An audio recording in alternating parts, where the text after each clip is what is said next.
Now, a very important property of the correlation coefficient is illustrated here.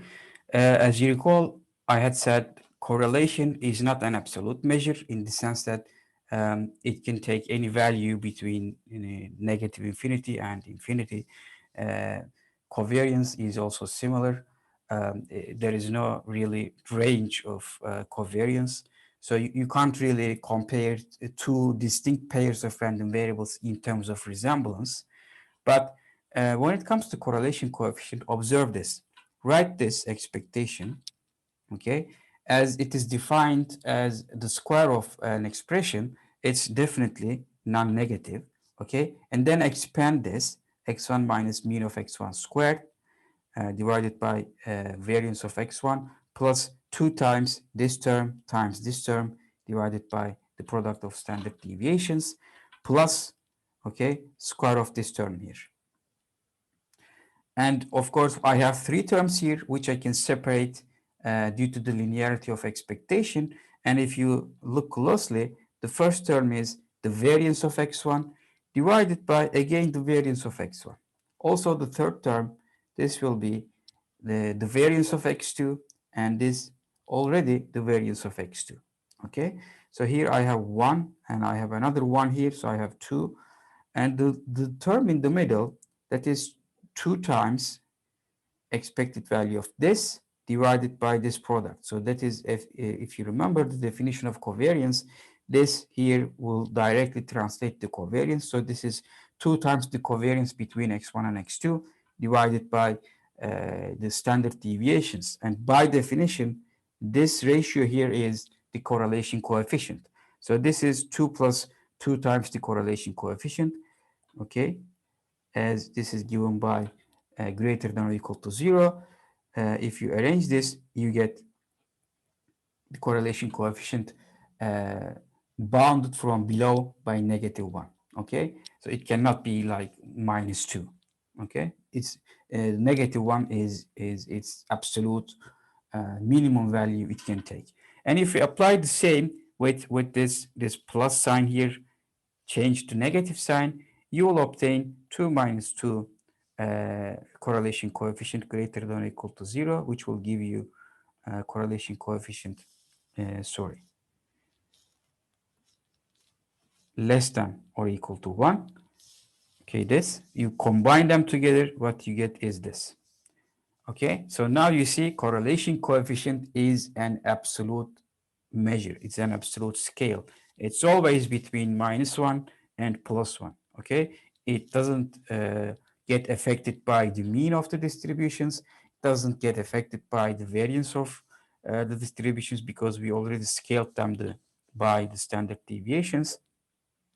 And therefore, when you have the correlation coefficients of different pairs, you can now have actually an idea about how one pair resemble each other than the other. For instance, if you have a larger correlation coefficient. And larger in this context means in absolute value. For instance, the correlation coefficient might be negative 0.8, and the correlation coefficient between another pair could be 0.2. Well, 0.2 is larger, but 0.8 is larger in absolute value. So we say that these two are more correlated. Of course, they are inversely related because, well, since this is negative, this means that when one of them is increasing, the other would be decreasing, but they would depend on the behavior of the other much more than this pair. Okay, that's what we call, that's what we mean by resemblance or correlation. Um, Another important point is when x1 and x2 are independent. If you just compute the correlation here, you have x1 times x2 times the joint PDF integrated over the entire real line. Now, since they are independent, remember that I can write this joint PDF as the product of the marginal PDFs. And you see x1, x1, dx1 here, no dependence on x2, again here x2, x2, x2. So I can separate these two integrals into this one and this one, but this is nothing but the mean of x1, and this second term is nothing but the mean of x2. So the correlation is equal to the product of the means. But now this is a very, very frequently made mistake. The correlation is equal to the product of the means only when they are independent. Okay, I see this mistake very frequently, a lot. uh, if you have expectation of such a product, you cannot separate them in general. Okay, expected value of random variable x times y does not equal the product of the means. Okay, in general, they are not equal. Only when x and y are independent, then you can write this as equality. Okay, this is very important. But you see, when we have independence, let's look at the correlation coefficient, that is covariance divided by standard deviations. And covariance, as you know, is equal to the correlation minus the product of the means. And when we have independence, these two are the same. They are equal. So you get 0. Okay? So independence of two random variables imply uncorrelatedness. Okay? When you have two random variables, they are independent, then they are also definitely uncorrelated. But it's not the other way around. Okay? Be very careful about this. The converse is not true. When you have two random variables that are uncorrelated, they may not be independent. A classical counterexample is, well, we didn't do transforms, but if you have a symmetrical distribution, let's say x, you can define it anything to be